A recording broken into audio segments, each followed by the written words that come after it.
বাংলার মশলা আছে এটা। একটু নিমতলার দিকে চোখ রাখা যাক।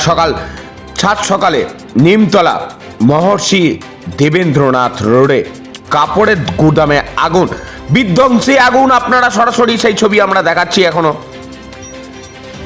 আগুনে দমবন্ধ হয়ে মৃত্যু দুজনের। সরাসরি সেই ছবি নিউজ বাংলা কলকাতার পর্দায় আপনারা কিন্তু দেখছেন। আগুন লাগার পর গোটা এলাকা কালো ধোঁয়ায় ভরে যায়। দেখাচ্ছি সেই ছবি। দাহ্য পদার্থ থাকার কারণে এবং কাপড় চোপড় থাকার কারণে আগুন ভয়াবহ আকার ধারণ করে। দমকলের 10টি ইঞ্জিন যুদ্ধকালীন তৎপরতায় আগুন নিয়ন্ত্রণে আনে।